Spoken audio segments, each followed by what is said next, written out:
Blog Talk Radio.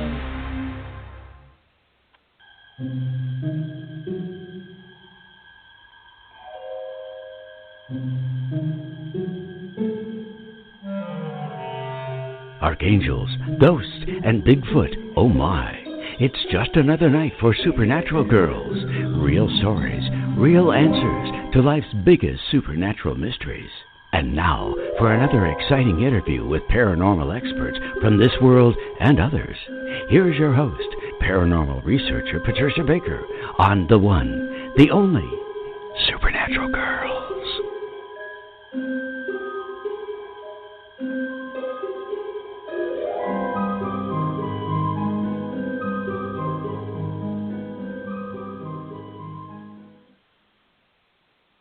Welcome, everyone, to another exciting episode of Supernatural Girls Radio. I'm your host, Patricia Baker. I'm here with my co-host, PK. How are you tonight? Fabulous. It's been over 70 today. Could not believe it. I just ran through like I was running through a rainstorm. It was beautiful. Oh, felt good. Nice. Good for you. Nice to have that warmth and that sun. Makes you feel good all over. The only thing was my neighbor called and she said, do watch for snakes right now. And I said, oh, okay. And she sent me a picture of what a rattler in her backyard. She's a block and a half from me. It was over 5 foot long. I said, that's it. I came back in the house. Yeah, I think I'll watch from here. Yeah, that's really something. You guys have a lot of snakes out there in Tucson. Yeah, well, they're waking up now because the weather's getting warm, so they're going to come out of their little nest. And you also had a coyote in your yard, you told me. A big one. Yes. Well, they go through the yard quite frequently. They don't bother me at all. It's when they go through when there's more than two of them. I get a little nervous and jerky. But for the most part, one or two, not so bad. And occasionally there'll be 3 or 4 of them. One, like a little parade. They go right through the yard and cross the street to the neighbor's yard and then go for it. Oh, that's funny.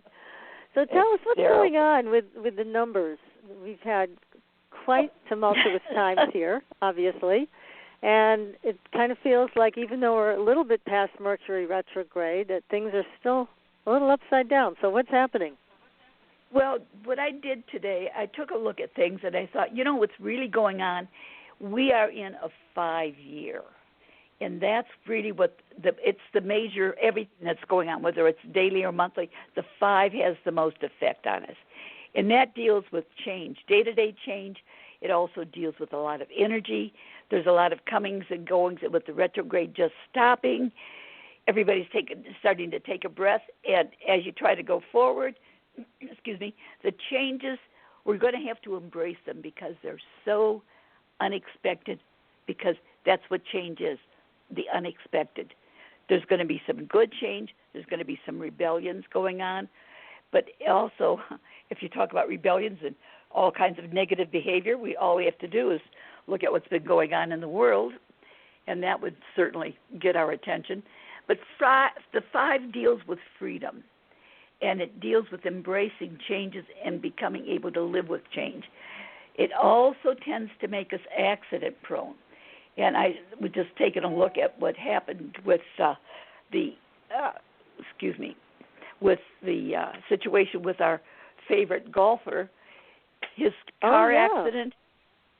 I took a look at that. He is in a 5-day, a 5-year in a 9 personal day. So he was extremely accident prone when this took place. So when I looked at the dates and the timing, everything fell into place. And his 4 personal month that he's in deals with bones and issues of that area. Of course, that's the worst part is what he's done to his legs and his one ankle. Mm-hmm. So he's going to be in bad shape. Now, whether he gets out of this in total, good question, because that 9 personal day that he was in, sometimes that's hard to step out of and get back to normal again. So anytime we're all dealing with the 5-year, regardless of what our personal stuff is.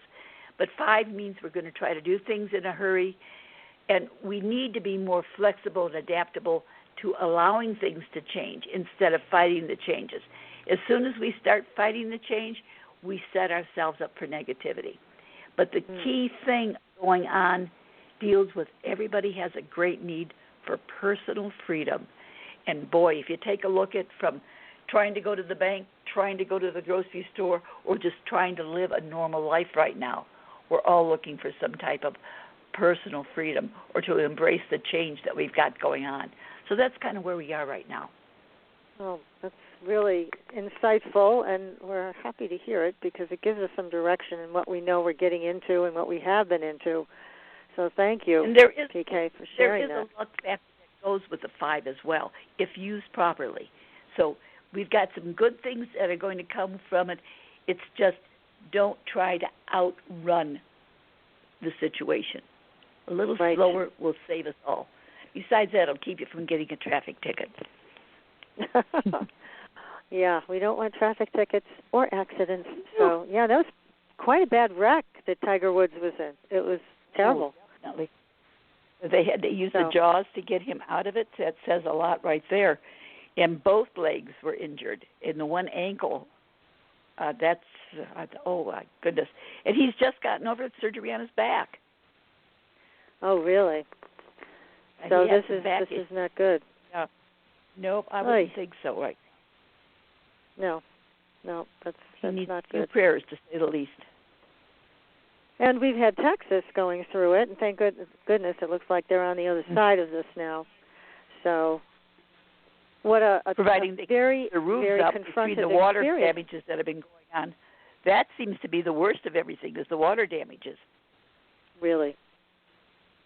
Pipes are breaking and roofs are coming in and walls are caving in because of the fact that I guess nobody thought to tell them if pipes freeze open so that they can drip a little, it'll keep them from exploding. Well, they're not used to it. You're not used to that kind of weather. That's the kind of weather we're used to up here. We're ready for it. We know what to do for the most part. Yeah. But that was a very difficult situation. It was hard for everybody, all of us watching it, too. Yeah. So be prepared, everybody. It can happen. Yeah. The weirdest thing was that I saw on many different videos that were posted is people were picking up the snow with their hands, and then they were putting it on something warm to melt it, but it wouldn't melt. And I thought that was odd. I mean, certainly the snow up here melts. So I don't know what's going on, what was in that snow that made it so it wouldn't melt. I mean, some people put snow over fire, and it wouldn't melt. So something strange is going on. I saw some people putting it in containers in little fire pots, and theirs was melting, but what city, what part of the state, who knows? I don't know. Well, I wanted to give another Grab-A-Void number to everybody, and you can play with this one this week, and this is to achieve your desire. So whatever your desire is, the Grab-A-Void number that goes with that is 741-8898.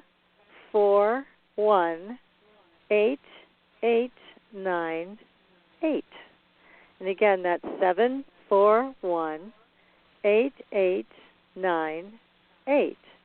So as we were discussing this last week, in case you weren't able to listen to the show, the Grab-A-Void numbers are radionic sequences, and you can meditate on them, you can write them on a piece of paper, you can put them in your wallet, under your pillow, and there's hundreds and hundreds of these codes. So what we decided to do was offer a code a week to our audience and let us know what happens. So again, that number is 741-8898. And I also wanted to say, make sure you go to our Facebook page and give us a like and a follow. We have some great UFO stories, especially one, and I know, PK, you called me bright and early about this one today. The pilot, commercial pilot, radioed in. Is there something flying over us? He saw a cylindrical object, and you could tell he was pretty rattled by it, and he asked if they had any overflights in the area, and they did not. So, interesting. American Airlines. The pilot. Yeah, American, thank you. American Airlines. So, seems like they're showing up more and more. And every week we post more and more of those stories on our Facebook page, so make sure you take a look there. We're also going to be starting a supernatural health series, leading-edge health stories and interviews with people that can really help us with having a better life. So that's coming very, very soon. Maybe even next week we'll start it, so we'll see. I've got some good ideas for that one, too. Oh, good. Can't wait. Yeah. I need to get healthy. I know it, really. We both do. We're almost there. We just need some fine-tuning, right? That's for sure. So tonight we have two great guests for everybody, and a new book that they wrote together. And the book is called Life Ritualized, A Witch's Guide to Honoring Life's Important Moments. And it's for everyone. It's not just for witches. It's got some great ideas of how to celebrate and connect with everything that's going on in your life. We're living so fast right now, we need this book. We really do. Mm-hmm. We're just so darn busy, and we just don't stop to reconnect. So Phoenix and Gwion are co-owners of the metaphysical shop Milk and Honey in Sebastopol, California. Phoenix is a professional reader, rootworker, and ritualist. She has been practicing witchcraft for 25 years. Gwion has been a practicing witch and ritualist with the Reclaiming tradition since 2003. He is also a writer and a teacher. Welcome to the show, you guys. Thanks so much for having us. Hello. It's Hello. good to be back on the show. Yes, good. Happy to have both of you. And again, this is a much needed book. I mean, this is why PK and I anxiously awaited its debut in the world, because we are so isolated now, given these crazy circumstances. And this is a book about reconnection. So tell us, why did you decide to write this? Yeah, that's a really good question. You know, you kind of nailed it right there. Like, having moments where we can stop and pause and reflect or celebrate or mourn or whatever. Our culture is so fast-paced, and we're so disconnected, even with social media. Like, social media makes us feel like we're super connected, but there is a lack of true human interaction there. And when we can have moments to experience our rites of passage from a place of depth and awareness and being held by community, it can really revolutionize our lives.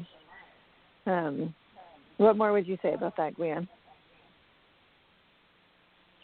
You know, I'd echo a lot of what Phoenix said. One of the things that we realized when we were writing the book is that there are millions of moments, that make up a lifetime.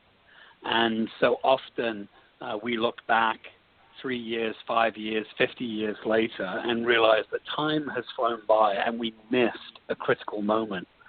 And sometimes it's hard to remember them. When did that happen? Was my daughter 20 or 22? You know, whatever it is. And so if we mark moments with ritual, and if we celebrate moments, or as Phoenix said, take time to grieve something that perhaps we've lost, then it sort of cements it. It makes it a moment in time.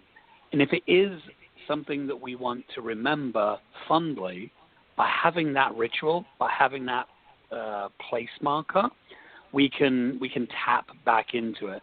Likewise, if we're memorializing or ritualizing something that's more painful or traumatic, or something that's very difficult for us, we can say, okay, at this moment, I'll pour myself into it. I'll cry out loud. I'll gnash my teeth and stomp on the floor, and I'll get it all out. And that can really begin the healing process from that moment on. So that's some of why we wrote the book. Mm-hmm. Well, great reasons for it, that's for sure. And even though it says it's a witch's guide, it's really for everybody, isn't it? Yeah, I think so. I absolutely think so. Phoenix and I are witches, and that means we have our own metaphysical practices. We have practices that we share together, and we have practices that are separate. Now, a lot of folks, if you're not familiar with witchcraft, you might have imaginations of Phoenix and I being out in the woods with a roaring bonfire, stark naked, dancing around and, conjuring all kinds of things. And it's not for me to say that there aren't people that do that. However, we're also parents, and we're also business owners, and we're also a couple, and stuff happens in life. So absolutely, every single ritual in this book, I think, with the exception of maybe one or two, practically every ritual in this book really are designed around real moments in our life and real moments in the vast majority of people's life. There's a little something in here for everyone. It doesn't really matter what your faith or your practice is. You still are going through rites of passage. You're still having these moments, and these rituals can help you navigate them. It's always nice to have help work with some of these issues, because sometimes you just get, it's like a deer in headlights. You don't know where to go. And you've got, everything is laid out beautifully for us in your book. Thank you. Yeah, it really is the kind of book you can read cover to cover, or you can pick out what you need at the moment and reference it in the book. So it's very clearly spelled out, which is very helpful. Yeah. Good. Very definitely. Glad to hear that. Yeah. But let me ask a little bit more about each of you. So, Phoenix, what is a root worker? What does that mean? Yeah, so there is a tradition of folk magic that comes from, like, the Appalachian area of the United States and a lot from the South. And so root work is another way of saying doing spell work, like using roots, using plants, using herbs. To do spells or to do magic or to connect to the land around you. So it's another term for a witch, although a lot of folks who are root workers would not call themselves witches. They could be of any faith. A lot of root workers are Christian and do a lot of work with the Bible and Psalms. But it's, really focusing on using plant medicine and plant magic. That sounds fun. And Gwion, what is? Yeah, that sounds great. Gwion, what is the reclaiming tradition? That's part of what you do. It is. So the reclaiming tradition was founded in the late 1970s. It came out of kind of the counterculture of the late 1960s, mixed with kind of the back to the land movement of the early 70s, mixed in very much with with feminism and the equal rights movement that was really happening, a lot of the political unrest that was happening. Believe it or not, it was also mixed in with sort of the anti-nuclear protests and activism that was happening. And it's a tradition of witchcraft. So take all of those things, feminism, ecology, political activism, roll them all up into witchcraft and think about people that might be at demonstrations or might be out there wanting to change the world. And they'll do that through magic. And then over the years, over the last 40 years of the tradition, there are amazing things. There are communities all over the world of reclaiming witches. There are communities that gather when we can, gather for, believe it or not, witch camps where you might get 50 or 100 or 200 witches gathering together for sort of a conclave or a week-long camp. And we trade stories and we trade spell work. There are teachers in the tradition. Both Phoenix and I are teachers in the reclaiming tradition, and there's certain magic that we teach over and over and over again.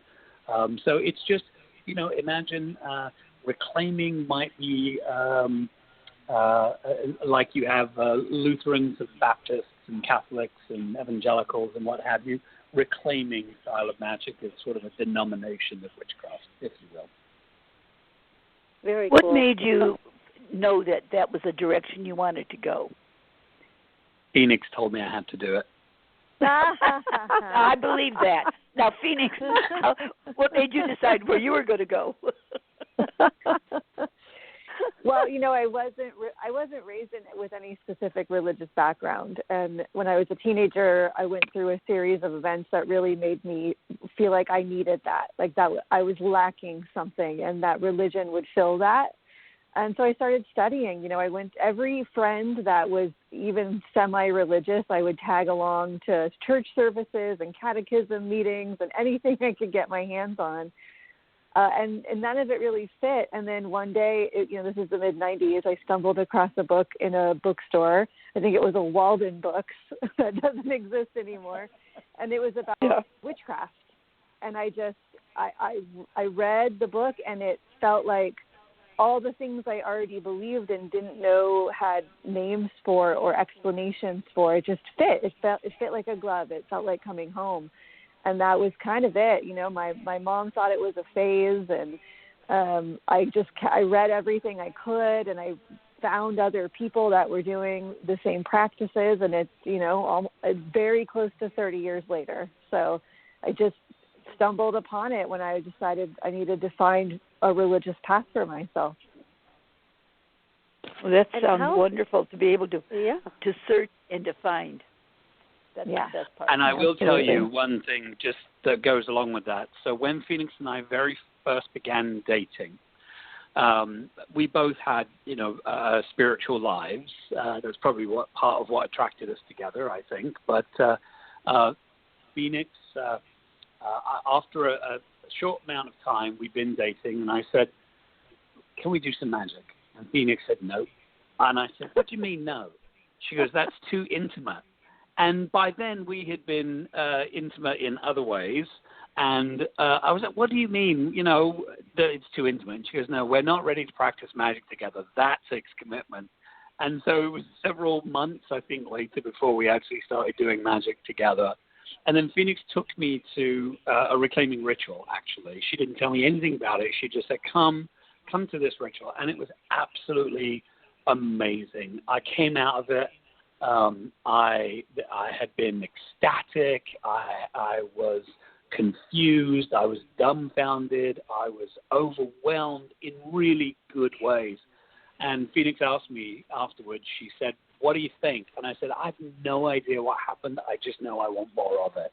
And it was an entrance into a magical practice that I'd not practiced before. And it's been nearly 20 years now that I've been part of the reclaiming tradition. So it was just one of those things. You'll often hear people that are spiritual seekers, when they find the right place, they say it feels like they've come home. Yeah. And that's kind of how I feel. Oh, that's wonderful. Yeah, and you weren't kidding. Phoenix did make you do it. Good for you, Phoenix. Thanks.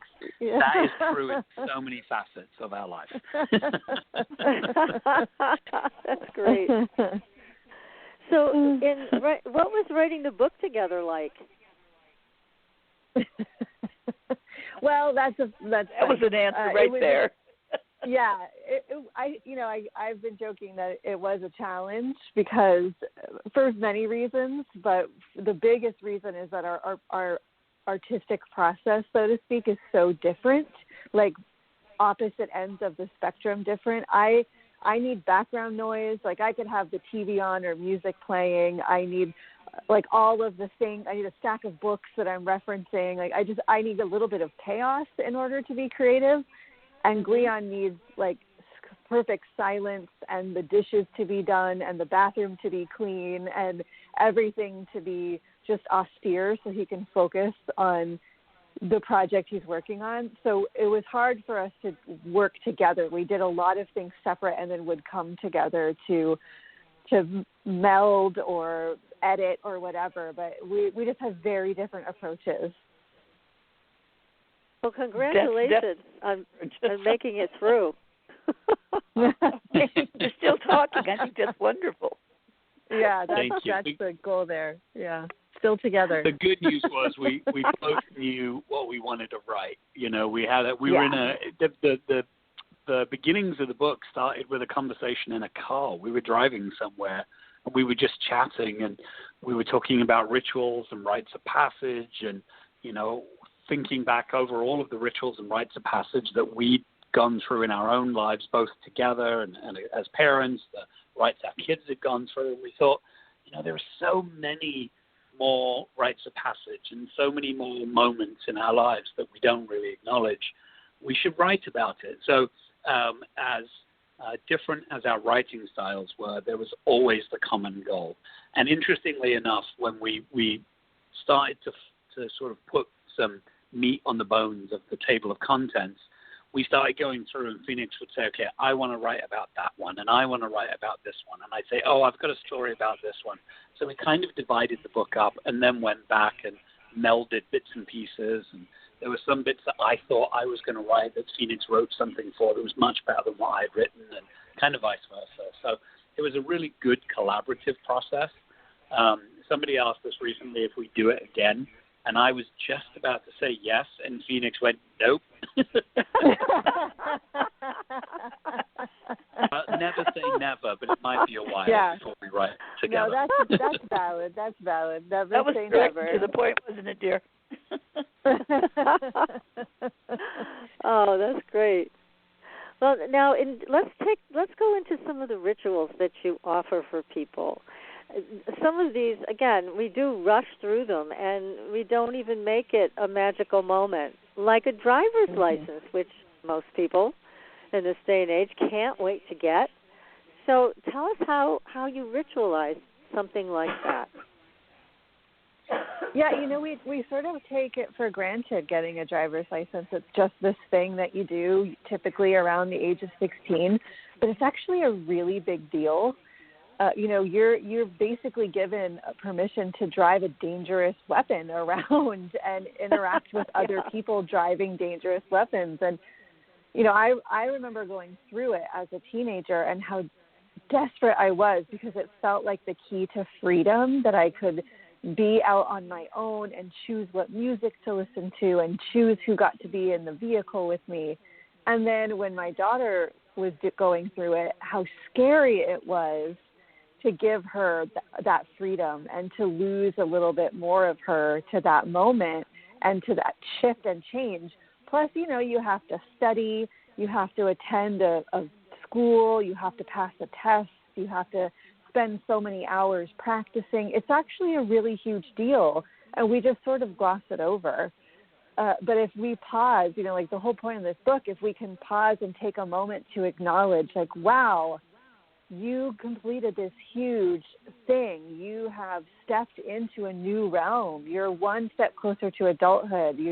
You've mastered, well, not mastered, but you've been given permission to do this thing. And also as, the guardian, the parent, taking a moment to grieve and to acknowledge, like, your little baby is one more step to flying out the coop. And it's a moment to give credence to, and just taking a pause. And a ritual doesn't have to be you wear robes and you chant and burn incense, and a ritual can be going to a fancy coffee shop and getting a fancy coffee and toasting to the success of passing a test. But it's an acknowledgement that you did this thing.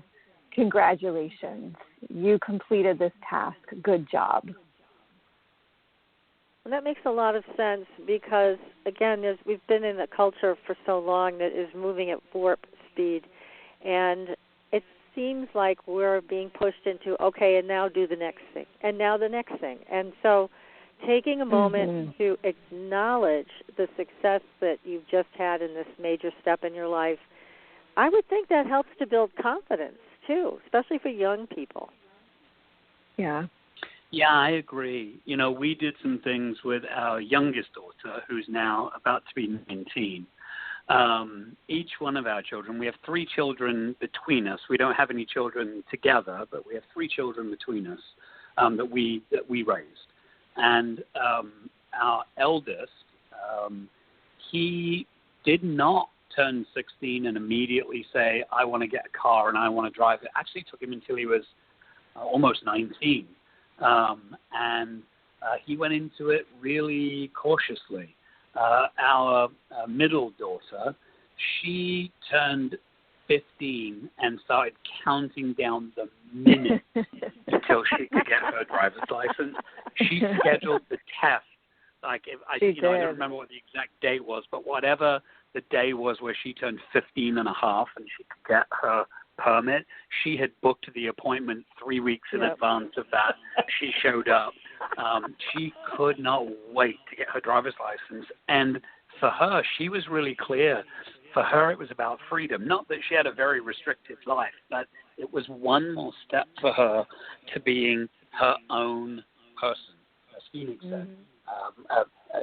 Our middle daughter and Phoenix are like peas in a pod, but for her, it was about being able to drive to the coast. We're not that far from the coast, so being able to drive out to the coast or the river to go to the hiking trails that she loved to go to when she wanted to. So one of the things that we also did with her and with our youngest daughter is we also did some magic, some protection magic around the vehicle, and they were part of that as well. So understanding what a vehicle is and the freedom that it gives you is one thing, and then understanding the responsibility of it as well, and then understanding that, it can be a dangerous thing. So what's the magic that you can do to protect yourself in the car? What's the magic you can do to protect the vehicle?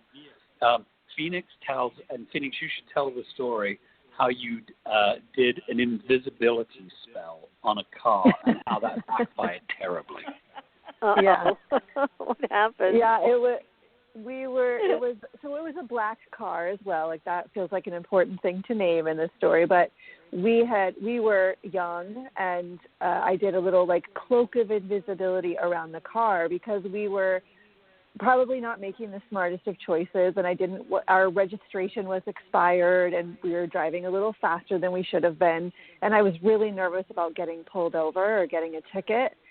But then as we were driving, the car started to act up, and we had to pull over onto the side of the freeway, the highway, and we were stranded there for a few hours because no one could see us. I had done this cloak of invisibility, and we were invisible. Like, I've never, occasionally you break down on the side of the road. I've always had a kind, good Samaritan pull over and ask if I need help or call AAA for me or whatever. But this time and it was a busy part of the road. It wasn't like anyone couldn't see us. This was also everyone having a cell phone. So typically people were more likely to pull over and check on you before, everyone had cell phones and they just assumed you were calling for your own help. Right. So I never did that again. I never did that again. That was a bad mistake. How did you get rescued?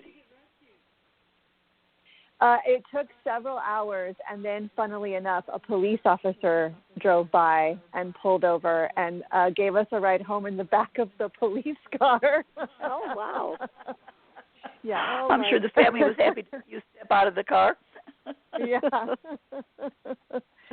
Yeah. Well, at least you have powerful magic, Phoenix. That's the upside, I guess. Yeah, and at least that was the best case scenario. You learn from your mistakes, and thankfully that wasn't too bad of one. Yeah, exactly. Well, and it makes sense that you'd want to do something about protection around your children and their cars, because there's a reason why insurance rates are so high for everybody under 21, and the discernment may not be there. So, and you have that all in the book, right? Don't you have some of those things people can do for protection? Absolutely. Yeah. Doing protection work on a vehicle is a great idea, and it's one of those little rituals that you can do as frequently as you feel called, or if you get sideswiped and you're nervous, as soon as you get home, reinforce that protection magic and spruce it up, so to speak. Now, some people are a little concerned that these rituals would be too complicated for them, but can you give us an idea of something to use for a protection spell that's not complicated, that's fairly simple for everybody to do? Yeah, absolutely. Sometimes all it takes is a good luck charm. So getting a Hamsa hand or any charm that you might look at and feel like good energy from it. An evil eye amulet is, one of those like little blue glass eyes they originate from like the Mediterranean region. Those are really good for keeping negative energy away from you, and you just hang it in your rearview mirror, and then it sort of works as a protection battery. You don't have to do a lot to make it work; it just works. So doing things like that is like the easiest way to approach protection magic. Yeah, that's an easy one. What about using stone? Would that be helpful? We know that the rose quartz deals with relationship, but some of the other stones, would that amplify what we're looking for by using those? Yeah, absolutely.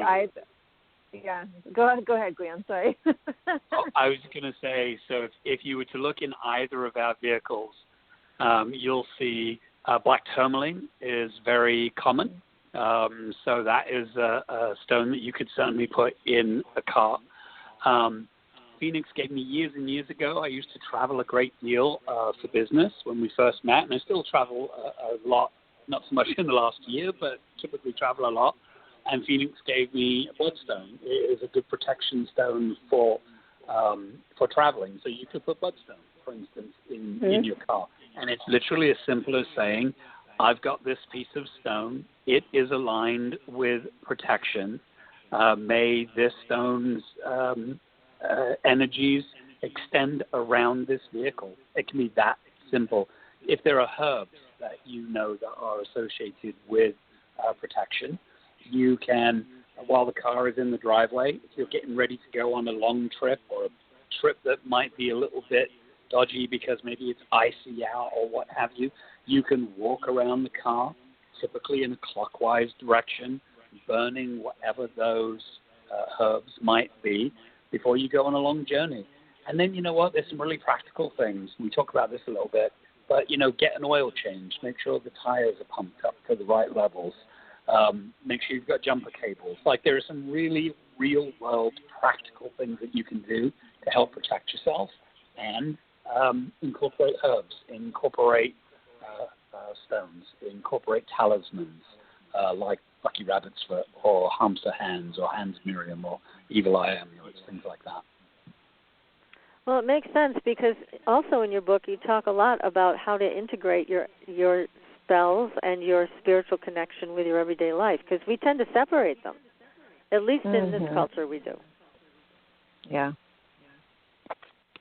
Yeah, it's very true. You asked about a simple spell. So one of the very simple rituals that you can do is when you wake up in the morning. We have 2 or 3 rituals in the book that are about daily practice. And one of them is called Waking Spell Number 1, and another one is very cleverly called Waking Spell Number 2. And they're literally just rituals that you can do first thing in the morning. So when you wake up, there is no guarantee that we'll wake up tomorrow. We all imagine that we will. I imagine we've all got plans for tomorrow or the weekend. So we presume that we're going to be there, but we never know, right? Something could happen tonight and you don't wake up tomorrow. So every morning when you do wake up, you can just give a moment of gratitude. You can say, hello, world. I'm still in it. And give a moment of gratitude for your body, for the things that your body can do.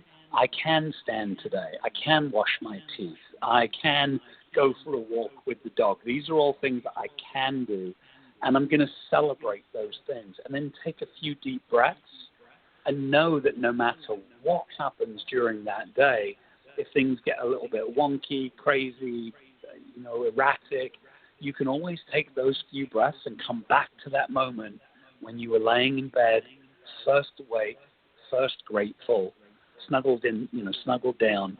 You can always come back to that. So there are simple rituals that you can do every single day. The second ritual that you can do when you wake up is to literally say, I love you, out loud to your boyfriend or your girlfriend or your housemate, your husband, your wife, your partner, your kids, your dog. If you live by yourself, you don't have any cats, you don't have a dog, Maybe there are house plants that you love, right? That spider plant you've been growing for 10 years, or the fresh basil plant you've got in the window that you love to trim and put fresh basil in your food. You can literally just say thank you to all of those things. Say, I love you to all of those things. Thank you for being in my life today. It will really change your perspective on life. Just doing that daily ritual. Telling the people in your life or the beings in your life, the house that you live in. Again, if you don't have pets or plants, you live in a nice, safe, warm, dry apartment, speak to the apartment. It will remember that your energy is going into the walls. It will be grateful and continue to protect you and keep you warm. So there's so many little things that you can do every day to make your mundane life magical. I'm a big believer that there isn't really a difference between a mundane life and a magical life. It's just a matter of perspective, right? Mm-hmm. Yes. Yes, and I like that you have these simple things like this that people can do, because as I mentioned, I've got a lot of questions from the audience about, feeling a little intimidated sometimes about starting a ritual, and it just seems a little over their head. But you're mentioning things that are easy to do, to start with gratitude. So that's a ritual in and of itself. Yeah, I think the word ritual brings things up for people because it sounds like a complicated thing, or potentially even scary, or outside someone's normal. But rituals happen to us all day. Like anyone who drinks coffee, getting up in the morning, making a pot of coffee, pouring a cup and adding whatever you might add to it, that's a ritual. And there is a way that you can turn that into something that maybe has a little bit more spiritual awareness. Gratitude's huge, but by incorporating gratitude, holding the cup in your hand and whispering a blessing for having a good day and drinking that in, feeling like, okay, I'm taking in blessings for a good day. There's all kinds of things you can incorporate to the rituals you already do. Showering is a ritual. Brushing your teeth is a ritual. The way that you might do your laundry is a ritual. All of these things are part of our regular mundane lives. And, like you said, especially in our culture, we tend to separate our mundane from the spiritual, but I really believe we need to reverse that, and we need to remember that the spiritual is part of the mundane. It is part of everything that we do. I feel like that's especially for those of us in the United States, like we really need to reconnect to our spiritual selves, to how divine our lives are. I think that could help so much for our culture on a larger scale. And it doesn't take much to just look at what you're already doing and recognize the rituals you're already doing and just take a moment to pause or experience gratitude or experience the divinity of it. I've been watching a lot because, of COVID and lockdowns and things like that. I've been watching a lot of reality TV shows just as distraction. And so many places in the world don't have running water. And I take this for granted. And ever since I've been watching some of these reality shows, I've had renewed vigor of gratitude for the running water. And just what's happened in Texas with people's pipes freezing and having no water for a week to 2 weeks, I am so grateful for running water. And just spinning simple things like that and remembering what a blessing they are, that's a spiritual practice. It doesn't take a lot of work, really. Well, exactly. I mean, you're talking about a very simple change in perspective. It's like when you mentioned laundry. I know I do the laundry for my husband and myself, and I swear to God, there's got to be more people living here than just us two. Because there seems to be an awful lot of laundry. So maybe there are people here I haven't met yet, but they do provide a lot of laundry. And, it could be a thankless task, or, as you're talking about, you can turn it into something that's spiritual, that's connected, that you're grateful for the fact. I am very grateful. I have a washing machine, and I don't go down to the river and pound clothes with rocks. So, but it's the kind of thing where we can get into the routine of just not being grateful and just seeing this as one more burden. And we take so it's for granted, unfortunately. Yeah, and it's just, all this laundry or all this cooking or all this cleaning, and it becomes a very negative experience where our lives can get eaten up by these tasks, and we don't see the connection to the spirit in it. So you're bringing all that back with this book. Nice. Yeah. Do you feel there are any colors that are more that open us up more to being able to deal with the rituals? It's funny. That's a really interesting question. I've had different mentors and different practitioners I've worked with over the years that have had different feelings about that. I had one mentor recommend black. Like anytime you're going to step into ritual, you should wear black. And I did, because that was sort of what I did with that group, but I didn't really ever understand why. I feel like color is highly personal, and all color vibrates, right, at different rates, so it's kind of like, where do you need to go? Where does your personal vibration, do you need to go up? Do you need to go down? Do you need some help? And choosing the color based on what the ritual is for, or what kind of energy you need to connect into, or if you need help with your own personal vibration connecting into the right color for it. So I think color absolutely does help and impact, but I think choosing the color is highly personal. Oh, good. Personal choice. Yeah. You can take whichever color you want. That sounds great. Yeah. And we find that we all have favorites. So some of the other rituals you talk about, you talk about the coming together kinds of rituals, like with marriage, etc., and then also cutting cords, letting go. Tell us about one of those rituals, because sometimes people have to let go of things they don't really want to, but they may need a ritual to help them along the way. Yeah, I'll tell you one moment for me, and this was really difficult because nobody had ever explained this to me, and I'd never experienced it before. And while this wasn't a complete and utter cutting off of someone, there was a moment where I had to let someone go. And in this particular case, it's my daughter. So when she was 18, this is the same daughter that when she was 16 got her driver's license right away. When she was 18, she moved out. And it was under the very best of circumstances. She was moving in with a couple of roommates. They were, in the scheme of things, just a couple of miles away. It was because of college. It was all the right reasons for somebody to move away. But there came this moment where she had moved out. And, I had loaded boxes into her car, and there she was. She drove off. And I couldn't go into her bedroom.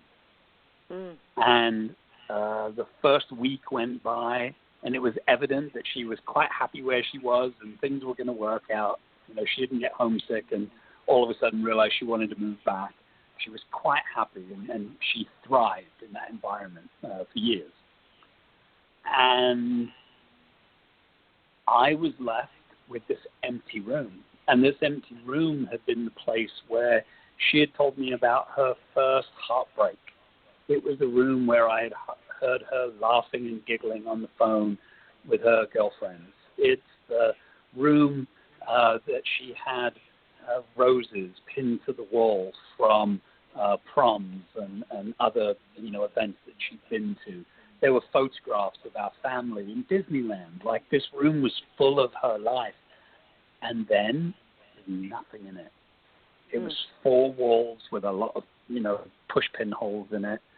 And it was this empty shell of a room. And I sat in the middle of that room and I cried my eyes out. Nobody told me what it was like to have a child move out. That's not something we really think about. And I was completely unprepared for it. My baby had moved out and I didn't know what to do. And my son had moved out a couple of years beforehand, and for 20 some odd years, my job was to get up and make sure their teeth were cleaned and they had lunches and that they got to school and soccer practice and baseball practice and horse riding lessons. I had all the busyness of being a dad, and all of that stopped in that day-to-day way, and I just didn't know what to do. So I created ritual for that, and it wasn't letting my daughter go in the sense that she was gone forever. I wasn't cutting her out of my life, but I had to make that room not her room. I had to recognize that a transition had happened, that she was a strong, capable, well provided for, resourceful woman that was stepping into the next phase of her life, of her education. And I was stepping into a part of my life where I didn't have to be a parent every day. And I had to acknowledge that. So I had to cut away what it was to be a day-to-day parent, what it was to be the dad that said, wake up and here's your breakfast. And be the dad that, they called once a week or stopped by when they needed the laundry doing or, something like that. And so I had to let my daughter, my little girl, I had to let her go. And I had to embrace the woman that was now standing in front of me. And likewise with that room, I had to collect the memories in that room and preserve the memories in that room like you would preserve flowers. And I had to let that room go so that it could breathe new life. Eventually, I turned that room into my office. And what came out of some of that grief, what came out of not having to cook meals for kids all day, every day, was the book I wrote, The Magic of Food. I wrote that book in that office. I transformed that into a library. I transformed that room that was so painful to be in into my study, where I wrote. And so that was a very profound ritual. I was so pleased for her, but I had to let her go. And I was so devastated, and I had to repair that in myself and in the room. So that was one example, a long-winded example of a ritual where I had to cut some things out. I'm sure Phoenix has got some other simpler examples. How long did it take you, Gwion, to just finally settle in with that new and different reality? If I was to answer it truthfully, I'd say probably 2 or 3 months at the beginning, and even now today. So she's moved out of our house now for 5 years, I think it is. And again, she's thriving and doing and still I have pangs. Still I miss her. We used to walk together nearly every day, and I miss that. I miss that terribly. So I don't know that it will ever go away, but the hard grief, if you will, the feeling that I'd lost someone, that was probably 3 months. Phoenix might say it was longer.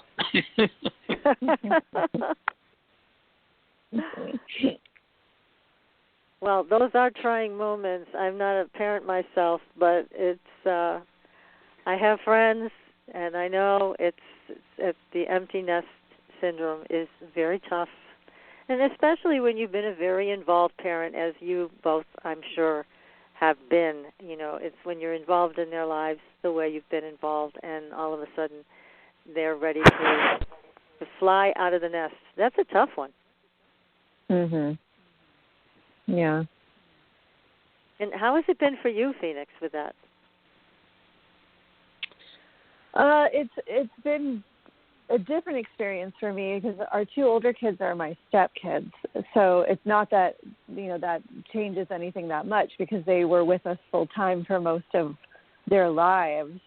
But there was a bit of freedom that comes with more space in your home. So, they both, the older kids, it was time. They were both ready, even though they left home at different ages, they were both ready. And so it felt like a good transition. It was a appropriate transition. It was one that made sense, you know. So for me, it felt a little bit like, oh, look, we're getting some space in our lives. We're getting some more room for just the two of us in our lives. And you know, my daughter is almost 19, and she usually has a little bit of time with us and a little bit of time with her dad. But because of COVID, she's been mostly with us for the last year. So I don't know what I'll be like when she is officially flown the coop. I don't know if I'll feel the same way. You know, because I've had, like, she's been, like, with me half of the time, most of her life anyway. So I'm kind of used to having the spaciousness of her not being around. So I think there's a part of me that was like, okay, I'm ready for this to be just me and Gwion's place. I'm ready for us to figure out our relationship where we're not caretaking. I'm ready for that change, which is, you know, kind of an interesting role reversal too, because I think the expectation is the more, you know, motherly person is supposed to be the one that struggles. And I think that was an opposite experience for us, where I was like, no, this is how it's supposed to be. Let's do this. I'm excited. And, you know, that it was a rite of passage that we both went through, and it was a very different experience for both of us. Wow, that's great. Well, it's good because you can both share your experience in a way that makes sense to each of you. Mm-hmm. And, and I understand what you're saying, too. It's like I lost both my dogs last year, which was devastating for me. They were like my kids. Terrible. That was a terrible time. Mm-hmm. It was horrible. And yet at the same time, you know, and I still miss them. I still cry about them not being here.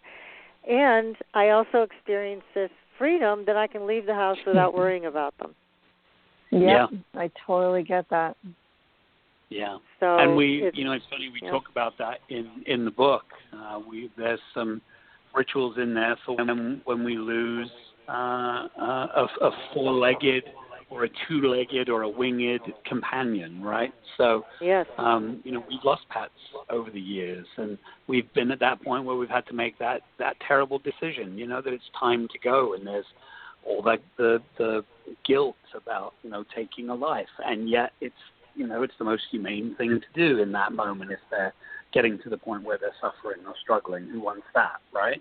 So it's so very difficult, and you know, we've said this a lot, but you know, if you were to lose a family member, a human family member, the company that you work for, if you're somebody that works, they usually give you the standard policy in the United States is you get 3 days bereavement. Think about that. You lose a husband, you lose a wife, you lose a sister, or you know, whomever it is, and you've got 3 days. That's the official amount of time that you get to grieve. And usually, when asked, people will say, "Well, how long? You know, how long? You should be all right in a couple of weeks." Like the standard mourning period is a couple of weeks. Now, in many cultures around the world still, and certainly in cultures in the past, there might be a period of a year that you mourn. There might be months that you were expected to grieve, expected to isolate or live a life differently because you were mourning the loss of somebody else. And while I get that's not always practical, there is something really wonderful about being able to retreat from the world a little bit and have friends and family and loved ones come and support you through that grief without looking at the clock going, okay, look, it's been a week and a half. You should be over that now. I mean, you were only with somebody for 40 years. You should get over it in a week. Get back out there. And similarly, with our four-legged companions, they're no less family. You know, as you just mentioned, they were like your kids. They were your kids. Yeah. And so, you know, you wouldn't say to somebody, oh, you lost a kid? I'll see you at work on Monday. We never think about that with the dogs, right? No. Or the cats, you know. And it's devastating. And I mean, I don't know how it was for you, but well, I'll ask you, what was it like? Did they have dog beds or pillows or things that they were their favorites that you had to dispose of? How I still have them. I never let go of their beds and pillows, and of course they slept in my bed. They were my pals. They went wherever I went, and we were so close. So and the blessing was, unfortunately, when they did die, I didn't have to have them put to sleep. They died on their own. They lived long lives to almost 15 years old. But it's never long enough. I mean, that's it's never long enough with pets or with children. I think it's just that, in PK, you were talking about change at the beginning of the show and getting used to it. I don't like it when my pets leave. I had dogs all my life, and I don't like that at all. And I still miss them. I still grieve them, not to the extent that it was when it was fresh, a fresh wound, and it just happened. But yeah. And I understand all of what you're talking about, and it makes a lot of sense to be patient with yourself and anyone you know who's going through it, as well as creating a loving ritual around the leaving, and that's the hard part. It is, yeah. Grief has no expiration date. No, it's not. So, yeah. And there is, we have a whole chapter in the book, or a whole section in the book, where we talk about rites of loss. And it encompasses all kinds of losses that we might have in life. That's one of the sweet, sweet ironies, right? What makes life so delicious and so worth living and so worth experiencing is that we know that at least in this fleshy body that we've got today, it's got an expiration date, right? Hopefully it's a long expiration date. I want my sell-by date to be a long way from now. But the reality of it is that day will come. And so life is made up of meetings and partings. And how we remember those is what makes life delicious, I think. Mm-hmm. Well said, yes. Yes. And Phoenix, you talked beautifully in the book about birth. So here we are meeting new life.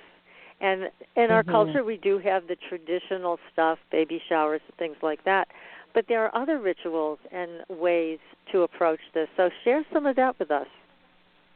Yeah, it's interesting. Like, a baby shower is wonderful, and it's a celebration, and it's often, an event where you're helping the new family, because a baby is an expensive little creature, and you need all kinds of things to help it, Statement of the year.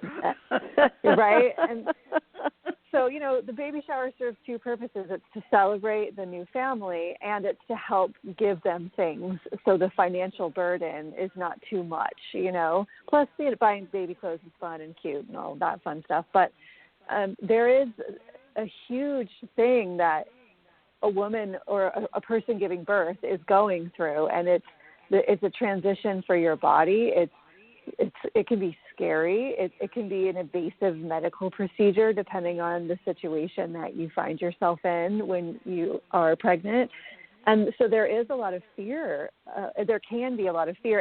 And my experience is, I'm going on 20 years being away from that experience, but I remember so many women would want to tell me their horror stories when I was pregnant. It was almost like a badge of honor and a bringing me into the fold of the warriors, so to speak. But the last thing I wanted to hear was all these really scary stories of what other people had gone through.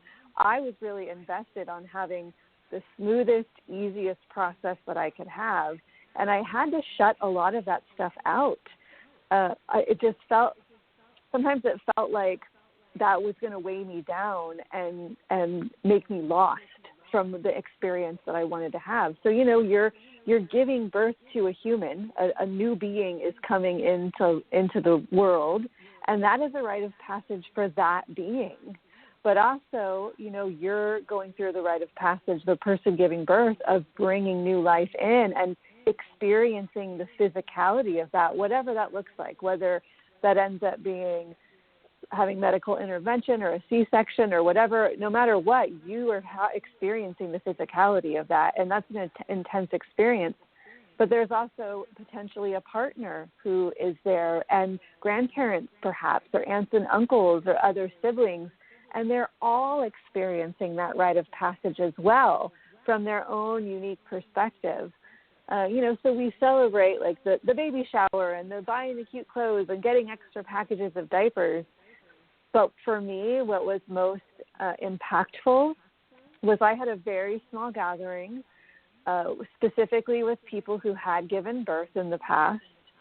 And we did some magic together so that my process might be smooth, my process might be easy.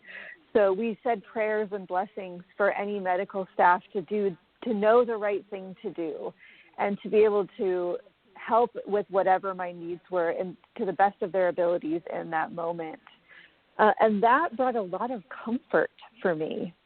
I also had this mantra that I memorized that I could recite while I was in that process because it is a big deal. It's exciting and it's wonderful and it's a blessing and it is scary, and we don't talk about that part of it enough. And, I'm a fan of talking about the things that no one else really wants to talk about because I think that taking the sting and the taboo out of some of these things is really important. But the whole process of birth and the labor and delivery and new families being created is a huge part of our lives that everyone, whether you're spiritually inclined or you practice witchcraft or whatever or not, we all understand that concept. We've all had friends, been through it ourselves, have been aunties or uncles, have been older siblings. Like this is something that is not, everyone has been touched by.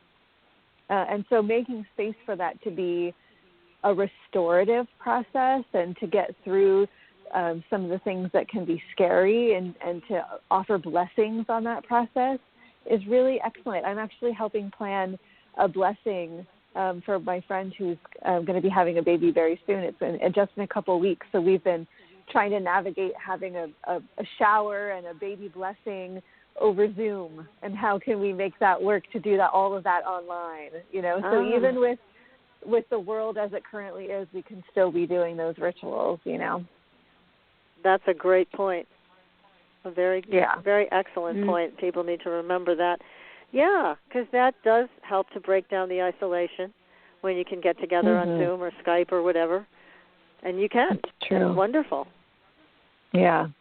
I'm looking forward to it. It's going to be a lovely time. And the other fun thing, this is totally like a side note, but the other thing I really enjoy about doing ritual on Zoom or connecting with spiritual people on Zoom is you can have a much wider net of people attend, instead of just the little group that live within 20 miles of me. Beloveds from all over can attend because we can all connect on this etheric thing called the internet, So, yeah, it's there are pros and cons, but it's definitely a lovely experience to be able to perform ritual on the internet with all kinds of people. Now, do you do anything on YouTube? Not yet, but I am about to start that. So we'll see how that goes. It's a whole new venture for me. It'd be very interesting because people need to, it's a good way of bringing people in to learn how, and that way they have more opportunity to get in touch with you to get additional help. Yeah. Yeah, and I have been doing, I teach workshops about different goddesses, and in these workshops we do a little bit of myth and storytelling, and then I transition and we do a ritual for that goddess or with that goddess. And I've been doing them online now for a year, ever since lockdown started. So at first I thought, okay, I'm just going to do this because it's a service and people are hungry to be connected to community. And now I'm loving it. It's fun. I've been really enjoying being able to offer them in an online format. So yeah, I've transitioned the way that I teach. Phoenix has been teaching these goddess gatherings for about a decade now, and couldn't imagine a year ago what it would be like to teach them online. And as she says, now, she might do an event and there'll be somebody from Texas and Arizona and New York and Australia all on the phone at the same time, as well as folks from the local community. So it's really quite amazing. I love it. I think it's great. And again, the access point is so easy. So it's wonderful. You can have people coming from the UK or Germany or China or wherever just to talk to you, or just to have a reading even, because you do both of you do readings, Phoenix and Gwion, or just Phoenix? Phoenix does readings. She'll tell you her website in a few moments. I don't do readings, but I do consultations, especially around food magic. So, as you know, I wrote the book, The Magic of Food. Oh, great book. And there are some ways that folks can, if they want to change some of their eating habits for both spiritual and health reasons, I will do some consultations around that. You can always get in touch with me at gwionraven.com. So it's just my name, gwionraven.com, and you can find me on Facebook and other places, and obviously the book itself. But I do consultations around food and food magic. There's a lot of folks that want to incorporate magic into the way they cook and eat, and so I'll do consultations around that. But Phoenix does readings and all kinds of consultations. Mm-hmm. Yeah. Yeah. And when you do it on the cooking type of things, Van, is this to help? Can you assist people that they are overweight or are working on trying to diet? Diet is one of those, for me, diet is a 4-letter word, right? Because we always often associate diets with weight loss. And I associate diets with the good foods that we eat, or the foods that we eat. Diet just means what you eat.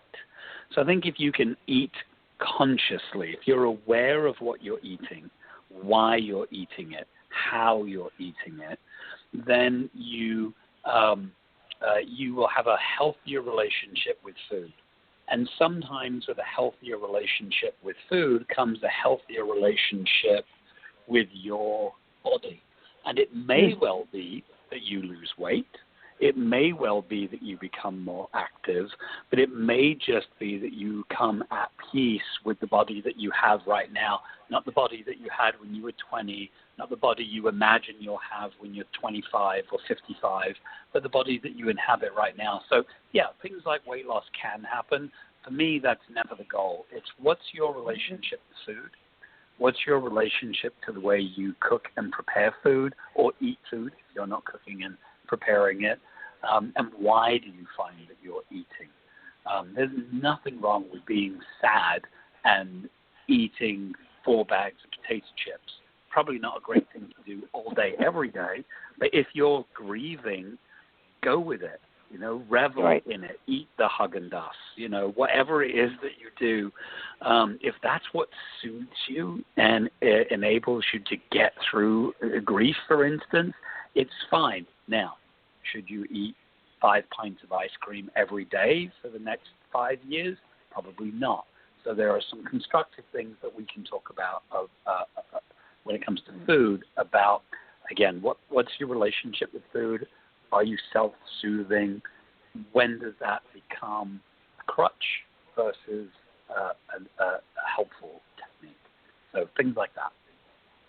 That's good to know, because I know some people, their inability to let go of certain foods without knowing why, or people that feel that they're very fat and they're about beanpole size, and yet they have a hard time eating. So by working with you, would they be able to come to terms with some of these foods? I would hope so. Yeah, that's part of what I do, for sure. Good to know. And there's some great recipes in your book. And you really should ask Phoenix about her readings. Phoenix is very humble, and she very rarely crows about herself, so I'm going to do it for a minute. There are lots of tarot readers out there. There are lots of people that do readings for folks. But I will tell you one of the things about Miss Phoenix here She's not the kind of reader that will tell you what you want to know. She is the kind of reader that will tell you what you need to know, and she'll give you homework, which a lot of people are very incomprehensible when they get reading with Phoenix. Yeah, I'm a fan of giving home adventures, as I like to call them. Yeah. That's interesting. Home adventure. It sounds great. It does, because people need that. I think just hearing the information isn't enough. So I think that's great that you actually send them home with things to do. That's much more complete. Good for you. I think that's fabulous because you just get the information and then you walk out and you forget it as soon as you walk out the door. But if you've got something to back it up, you're going to remember it. Yeah, absolutely. Yeah, and there's so much more to it. You know, there's this idea that getting a tarot reading or a reading is about like what's the future, and you know it's a lot more complicated than that. It's not a fortune telling device like you might see in the movies or on TV shows. It's much more complicated than that, because we do, in my opinion, you know, we do keep choice over our lives, and so it's more about tapping into the energy of where you are and where that energy could potentially lead you. You still have choice to change that and to course correct and to do things differently. And so a lot can be revealed, like where do you want to go and how can you most easily get there? So, you know, there's a lot of good information in getting a reading that's beyond just, you know, you will meet a dark and mysterious stranger. You know, there's a lot more to it than that. And yeah, I do think that giving people some homework, like the reading is for the client who's being read for. And having skin in the game is an important part of that. If you want to manifest the goal, you have to put some work in for it. You have to take some steps to really do what you can to make that thing manifest. And I like to help my clients do that, you know, achieve the thing, bring the thing into their lives that they are desiring. That's what it's all about for me. And yeah, just like Gwion, I do have a website too, phoenixlefay.com, and you can book readings there. I am booked out a couple of months in advance, so just know that it's not always easy to get a reading with me, but I would like to think I'm worth waiting for. I think you are, for sure. For sure. Now, what decks do you use? Do you have one specific deck, or do you use more than one? Yeah, I have one deck. It's funny that you say this because I was just in a chat. I run a little Discord server program, and some of the folks in that chat group today were asking about doing layered readings where you might use multiple decks in one reading. And that's not something I do. I love the technique. It's not something I do. I'm kind of a one deck kind of girl. And I've been reading with the same deck for a really long time. It's called the Druid Craft Tarot deck. I just really love the artwork. Will Worthington is the artist. I just love his artwork. And I think that that's the thing with reading oracle cards or tarot decks. It's really important that it should appeal to you. The art, you should be in love with the art. There should be something aesthetically appealing about it. That's how you choose, in my opinion, which deck to work with. You just really love the art. So that's why I use that deck. It's just particularly pretty in my eyes opinion. I think that's important when you're reading with something. It's to be, because you can feel it more when you like what it is. Absolutely. Yeah. Yeah. Absolutely. That's right. It has to have meaning. It has to have that communication, that you communicate with that deck and that deck communicates with you. So, yeah, it sounds like you found your deck a long time ago. Yeah. And, I was in a workshop, actually, and we did this exercise where everyone laid down tarot cards, and we sort of created a mandala with tarot cards, and someone else had this deck. And I just fell in love with it, and I was like, tell me the name of that deck. I have to get it. And that was it. It's been probably over a decade. I haven't let it go. That's great. A long-term relationship with your deck. Yeah. It's true. I think one of the reasons Phoenix is so attracted to it, the iconography is lovely, but it's also it's places that Phoenix has been. right? So Phoenix has not only a connection to the cards and to the imagery and to the mythology of the imagery that's on those cards. She's also been to where those myths come from, and there are some places that are built into the cards, depicted into the cards, things like Stonehenge and Glastonbury Tor and some of these mystical, magical places, and Phoenix has been to those places. So I think that's also a way. I think it's almost as if Phoenix is drawing energy and power from those places as well as the intuition of the cards, you know? Very interesting. Yeah, those are some powerful places on this earth. Yeah, amazing. Yeah, definitely. So what was your favorite ritual in the book that you wrote about? Do each of you have a favorite? That's a really good question. Oh, my gosh, I'm not sure that I can pick a favorite. Now I'm trying to think. Like, I don't want to leave anyone out and hurt any of the other rituals' feelings. You know, I'm actually, sure I think yeah, I would hope so. I think my favorite part actually is the DIY section about building your own rituals, because I'm a big believer in spirituality being so important and personal. And so there's this whole section of the book about how to build your own ritual and create your own ritual and finding the moments in your life that feel like a rite of passage that maybe we missed. And so I think that's my favorite part is the redirecting back to look at your own lives and what's important in your own lives and how to create a ritual around that moment. It's just so personal. Spirituality is so personal and so individual, and I just really hope that people are able to connect into that and find those magical moments in their own lives that we may have not have even written about. Like, I'm excited to hear the potential of what readers may find and then share with us. Like, oh, we created this whole ritual about planting a tree, or, you know, something. I'm excited to hear those things from people who may have created their own moment. Yeah, I think for me, I share everything that Phoenix just said. If I were to point to one ritual, I think that there's a ritual in the book about taking on a name.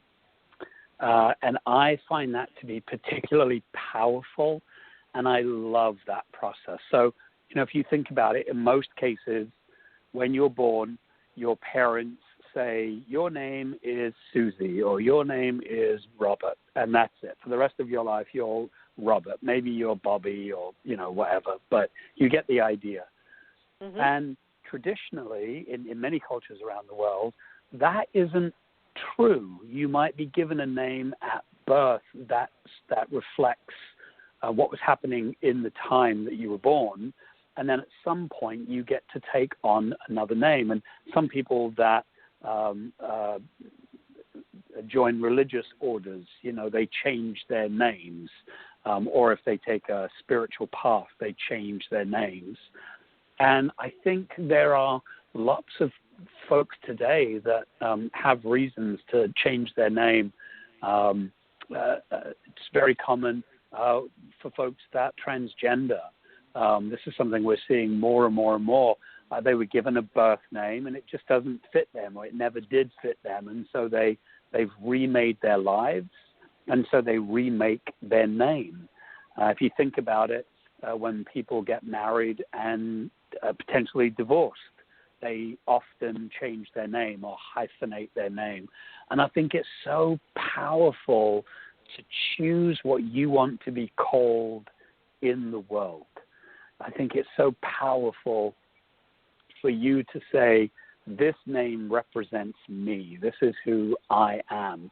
And it can be taking on a spiritual name. It can be taking on a magical name. It can be formally changing a name from one thing to another, where you get a new driver's license and you get a new birth certificate, or, you know, any of those other documents that we have to get in life. There's something so powerful about saying, this is me. So I think that's one of my favorite rituals, that the taking on one's name. If I had to point to one in the book, I think that's one of my favorites. Now, did you choose a name? And if so, when did you do that for yourself? So I have several names. So I do have a name that I was given at birth. My first legal name was not Gwion, and it certainly wasn't Raven. But there came a point in my life where the mythology of the name Gwion began to really loom large in my life. So I formally took the name Gwion many moons ago now. Most people only know that name. There are a few family members that still call me by my other name, but that's very few and far between. Most everybody calls me Gwion now and has done for forever and ever at this point, and I love that. But as I've gone through some initiations in different magical traditions, there are often names that come along with that. For many years, I studied Buddhism, and I took some vows as a Buddhist, and along with taking those vows came a name. I very rarely ever share that name with anybody. It's a very private thing for me. And even though I am a witch and a practicing pagan, there are still some practices from my days as a Buddhist that are very near and dear to my heart. And so I hold that name. I say that name privately to myself. It's very intimate. In another magical tradition that I'm part of, in the initiation, I chose a name, and the only people that know that name are either people that were present at that initiation or are people that I have since initiated, and I will share my magical name, my private magical name, with them. And there's a particular power in that.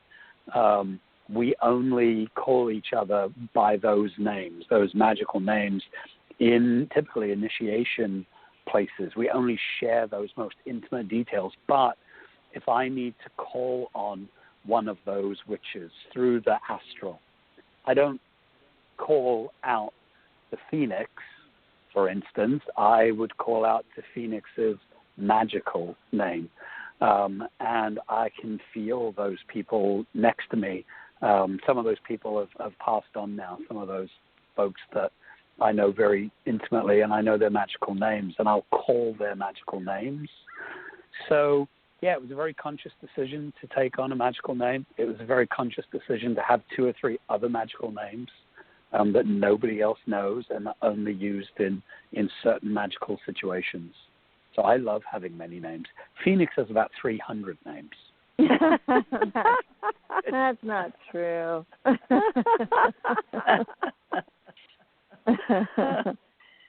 Oh, no, my goodness.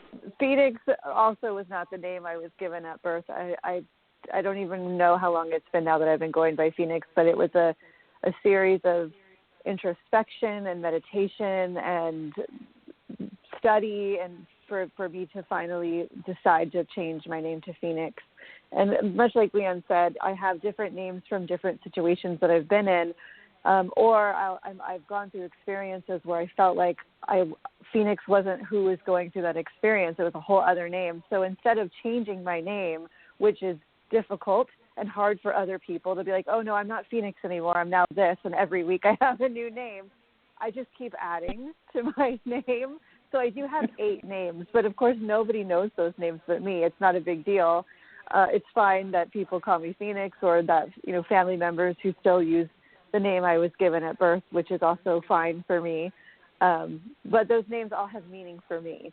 Yeah, so they are meaningful. That's what's so important, that they have that deep meaning. Oh, that's great. Well, thank you both so much for joining us tonight. It's been a wonderful evening. And again, everybody, the name of the book is Life Ritualized, A Witch's Guide to Honoring Life's Important Moments. Wonderful book. And thank you again, both of you, for joining us tonight. This has been great. Well, it was a lot of fun. Yeah, thanks.